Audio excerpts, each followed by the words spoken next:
So on that, Mm-hmm. help to describe when you have different stages of people in the memory unit. Mm-hmm. You have earlier, middle, later stages, but you have activities. Right. How can you meet everybody's activity needs? So do you have maybe a higher functioning, maybe a medium, maybe just one for music? How do you meet everybody's needs in activities? That is a challenge.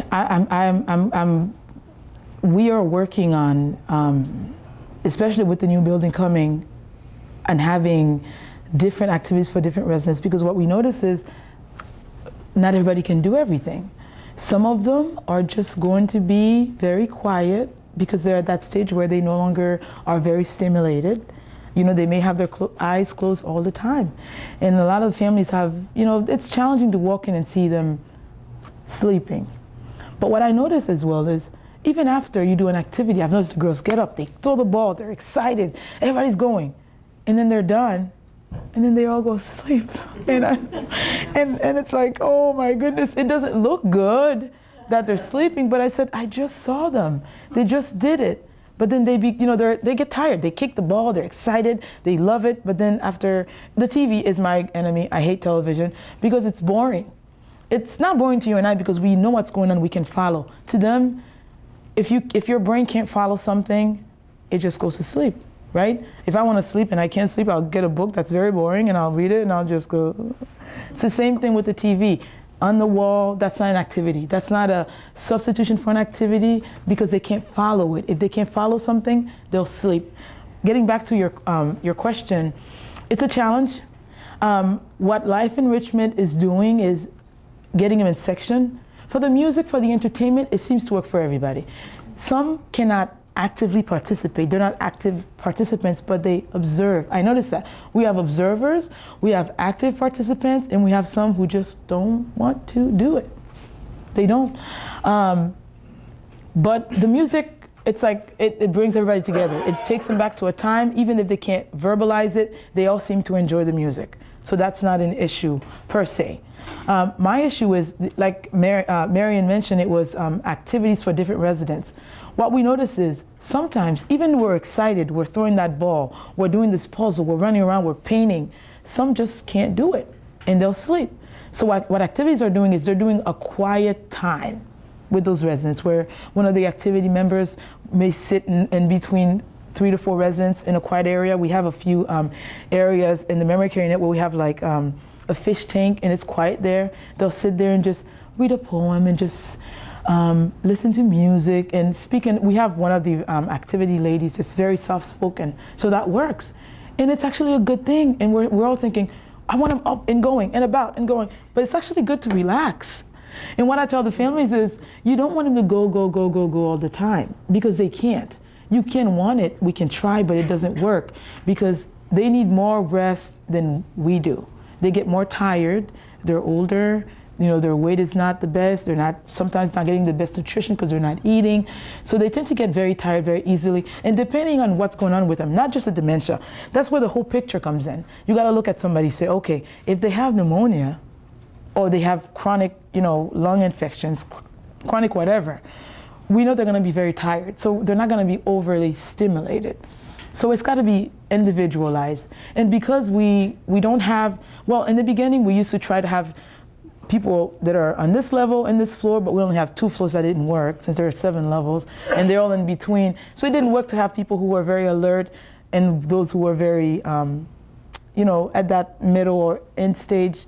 It didn't work. And I thought it wasn't fair, because why can't, just because I'm not very alert, why can't I have somebody alert sit next to me and maybe even speak with me, even though I don't understand? I may not be able to understand or comprehend, but at least I can enjoy listening to you.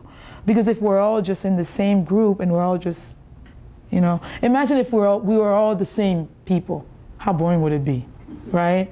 We'd all be the same, we'd think the same, there'd be no variety, there would be no difference. So that's why we keep them all, we mix. We don't have a choice with the way we're set up, but we mix them and we try to meet the needs of everybody. But it is it's a challenge. Still working on it.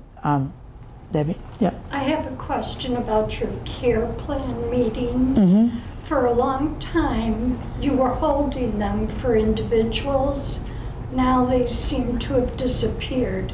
Is that your choosing or No. of nursing? It's and I'm guilty. I'm working on that, and you'll be getting a call soon. Working on that. It was an issue with staff. Not that we didn't have enough hands, but we went through a transition where our director, a longtime director of nursing, was promoted to regional director of nursing. So there was a transition time where I was doing everything, basically running the show without that hand. So that's where we're lagging. But I'm picking up, actually this month, I'm going like sort of in order of the apartment numbers. So I'm calling people. I have done a few this month, probably a good 10, and you're on my list to call. But we try to do it every 3 months or as often as we can. For example, if something changes with a resident where they have a weight loss or they've fallen, have a fractured bone, right away I have to adjust the service plan. The way we do things in Terracina is we have different level of care. We have 4 different levels of care for memory care. Level 1, 2, 3, 4. And most of the residents are actually in level 1. And I don't think I've ever had anybody on level 4. It just means that there's a significant amount of time being spent. They're normally under hospice care anyways, and some of them will have private care to help. We can't meet, at that point, we probably can't meet their needs because they need so much assistance. But getting back to your question, we are still doing those, and you'll be getting a phone call from me. But when something changes with the resident, if they fall, they have a weight loss, they went to the hospital, a significant change, we change the service plan to meet that need right away and say, okay, now she used to eat, but she's not eating, so I want you guys to make sure that you're trying to get her to eat something. Offer her snacks. Or if she falls and she can't walk anymore, now she's a wheelchair, so somebody will have to push them and transport. If they need assistance with feeding, if they used to go to the restroom by themselves, they can't do that anymore. We have to have somebody do that, so then we adjust the service plan accordingly. Most of the time, the families don't get a call from me. They know about the fall, they know they went to the hospital, but they don't get a call from me about the service plan per se, because if it doesn't change the amount that you're paying, you don't get a change. We'll tell you, okay, mom needs up with this, but it doesn't change what you're paying, because the way we do things at Terracina, we do it, the level of care, they have a X amount of time per month. Like for example, the level 1 up to 90 hours a month they use. So if anybody needs something outside of that, it's 91 something hours, and that's an overage. And I'll say, oh, you know, nowadays they're needing this extra toileting because we're finding them wet, you know, at this time. Can we add this toileting, but knowing that it will cost you an extra couple dollars a month. But yes, we are still doing them. Yeah. How many care plans a year is your goal, and what is required by the state? The state requires a yearly. Once a year. Once a year, but for memory care, we try to do it quarterly, and for the assisted living, it's yearly as well.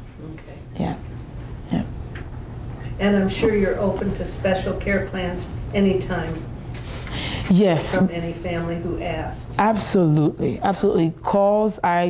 Some of the families who are not down here, they'll get a phone call. We'll do a phone conference and say, okay, this is an update on mom. This is how she's doing. This is what we're doing for her based on what is happening right now. And that's how we handle it, because not everybody can come down just to meet with me, you know, every 3 months. Yes.